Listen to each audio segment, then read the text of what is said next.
was my hero growing up, because what my dad did is he was importing back in the day when importing was something very new. Australians really didn't know how to get products from overseas. And the way he went about it is he made contacts in Hong Kong. If you want to go back to China back in when it was super communist, you really needed to go through Hong Kong. So he was bringing in items all through my childhood, and the cool thing was that often he would see the things that I liked and the things that I was attracted to as a kid, or my mum or my two elder brothers were interested in, and he would use that as a way of gauging and asking friends and family and bringing them in. And has anyone ever heard of Donkey Kong? Put your hands up in the air if you have. Okay, great. Had anyone ever, like back in the 80s, and I'm talking 85, 86, ever play with those little handheld Donkey Kong games? Show of hands? Okay. Do you know my dad brought them in? That was my dad, and it was awesome because all the kids at school thought I was really cool because I had Donkey Kong, and they also thought that Benny Elias, the football player, was my uncle. So only one of them was true.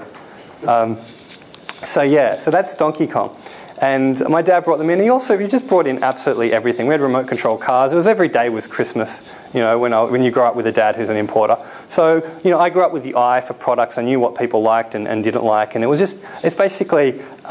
I kind of inherited it in a way. It's kind of in the blood. So I kind of strayed for a little bit and made the supreme mistake of doing a law degree. At the University of New South Wales, I'm not saying that was a mistake. That was a fantastic institution. I learned a lot. But see, the thing is that I always wanted to be a barrister. You can probably see I'm enjoying all the attention right now from all you people here, and I wanted to do so in front of a judge and an adversary and get up there and really argue a point in court. And unfortunately, something happened about 2 years in. Is I saw my big brother Jason, and he worked for Baker McKenzie, which is one of the biggest law firms ever. And I could just see, and he just wasn't looking happy. And here he was after long interview processes at the best firm, and he was following the yellow brick road all the way to partnership. And I could just see he's unhappy. And the reason is that he was just trading his time for dollars. And it didn't matter, whether you're working at McDonald's or you're working in a big law firm. At the end of the day, if you're trading time for dollars, there's only a limit to what you can earn. And he is now a successful businessman. He actually combined the two. He's now recruiting lawyers, and he has a legal recruitment firm that does very well. And I'm very proud of him for that. But what he gave me was the advantage to shoot 10 years in the future, because he's 10 years older than me. And however hard he worked, I just don't work as hard as him. So I knew that even if I got into that big law firm, even if I had those opportunities, which I probably wouldn't, because let's face it, I'm significantly lazier than my brother, then that was going to be a problem. So I made a decision, and that was that I was going to start looking around for something else, while I was studying my degree. But with the safety, and I did finish it at the end of the day, and my mum's very proud of me for completing my law degree. So I went on eBay one day, and I was just shopping. And the first thing, does everyone remember the first thing they brought on eBay? Anyone remember the first thing you ever bought? Anyone has brought something interesting as their first item on eBay? Don't be shy. Yes, sir? You're nodding your head with a big smile. Do you remember the first thing you brought on eBay? Electric guitar. Electric guitar. Fantastic. Mine was a Monkey Magic DVD. You guys are laughing if you remember Monkey. Hands up whoever has seen the show Monkey Magic. I loved this show as a kid, and when I realised you could actually go on an internet and buy it from someone, it was like, wow. So I bought the Monkey Magic DVD, and I was like, I couldn't believe that I actually paid someone for something on the internet and it arrived. Yeah.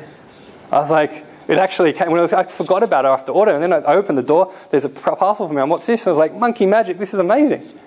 So then I fell in love with eBay, and I started thinking, hang on, maybe there's some money here. This guy just made $30 off me. Maybe I can make some money. So what I did is I bought some people's stuff that I found the ads were really bad. They were really badly designed, terrible photos, really bad description. They put the auction for 1 or 2 days without letting an audience really build up and get excited and bid it up. And I would buy products, and then I would use just clever techniques to make it better. Better pictures with a better digital camera, multiple angles, better listing and description. I would go online and do a research of it and put a review of the product. All these different things, good word, good copywriting, that type of thing. And I found that I was actually able to take someone else's product and make 20, 30, 40% profit by just selling their product and making it look more attractive. And that was like suddenly I thought, wow, this is absolutely amazing. And the first thing I properly ended up buying to make money was DVD players. Has anyone heard of a company called Deals Direct? Show of hands who've heard of this company. Leave your hands up and leave them up now if you've actually ever bought anything from Deals Direct. So we've got about quite a few people in the room. That's very interesting. They, in fact, were the people that started me off in eBay in a way. They were a company called Auction Brokers, and they were the biggest seller. And I was like, these guys are amazing. I want to be as big as them. And I bought 100 DVD players from them that were retail returns from Harvey Norman. And they weren't working. As customers didn't like them for whatever reason, they gave them back. And I knew that they were sold as is. So I bought the 100 for about $3,000, so it was $30 a piece. I went in with one of my best friends, and I tested 60 of them, and they worked. It was painstaking. You had to plug it in, put a DVD in, and that was it. But 40 of them didn't. And out of the 40, I was able to cannibalize parts and make another 20 work, and then I had 80. So I sold those 80, made a good profit on those, and the 20 I sold as scrap metal to someone in Melbourne, and that was pretty awesome. So eventually, I was looking for more products to sell on eBay, and I was kind of buying them from Australians and other people. I was kind of buying. Anyone here now buying wholesale or buying from Australian suppliers and are looking to go to China? Is anyone in that category? Okay, fantastic. So I became what's called an eBay power seller, which are the most respected and the people who can push quantities on eBay. It means you have to keep a feedback rating over 98%. Right? And it also means that you're pushing large quantities. And at my peak, my eBay feedback was over 10,000. That means 10,000 separate people. And that was great, because I remember when I had 10, 20, and I was like, I'll never get to 100. I'll never get to 1,000. Then I got to 10,000. So I was making quite a bit of money. But the problem was, and I was limited, because I had to wait till auction brokers put new products on. And I had to wait till other people had products I could buy in Australia. I didn't really see how I could grow this business exponentially.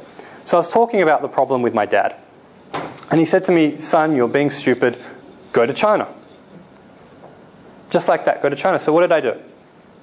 I went to China. Fantastic. And there's a map of China there. And hands up who's actually been. Who's visited China before? Okay, that's great. It's quite a big representation. That's amazing. And these are the cities I went to. I actually did part of my law degree. I studied contract law in Beijing at the University of Political Science there. And that was a very interesting experience. But these are the other cities I went to. Guangzhou, which for some reason we call Canton. I've never quite figured that out. Something from imperialist England. And of course Hong Kong, which is your gateway into China. Dongguan City, Nanjing, Shanghai, Shenzhen, which is the first city you get to when you get off the train station at Lowu after Hong Kong. That's just a complete mind freak when you go to that country, when you go to Shenzhen, because you just come from Hong Kong, which is all populated, and then bang, you're in Shenzhen. Suzhou, which is amazing. It's like Venice. It's like Venice, but in China. It's like the Venice of the East. You've got to see that city. And Xi'an. Does anyone know what Xi'an's famous for? Terracotta Warriors. Bingo, the Terracotta Warriors. And that was the holiday. I wasn't there for work. I've been to Yiwu, and this is actually probably one of the best secrets that I'm going to give away tonight. This little city called Yiwu. It's also pronounced EU, like the like European Union, EU. But that's how it's spelt. The cool thing about this place, and if you go to China, I do encourage you to check this place out. It's cooler than Guangzhou, in my opinion. Everyone knows about Guangzhou. In April, there's going to be a trade fair. There's going to be lots of things going on in Guangzhou, but you've got to order things from factories and wait. But you can buy. There are wholesale markets in EU. And these wholesale markets, you can actually buy products that are ready-made and ship them straight to Australia. You can consolidate 3 or 4 or 5 of them into a container and ship them to Australia without having to wait for time. And you only pay maybe 10 or 20% more than the factories. And that's great. So I really recommend that you go there. Okay, so I was importing over 100 products. First thing I brought in were DVD players. Remember, I was buying them from auction brokers. So what did I need to do? Bring in my own brand. Why? Because I want to cut out the middleman wherever I can. Why? Because I want to make more profit. Why? Because I like buying goods and services. Why? Because they make me happy.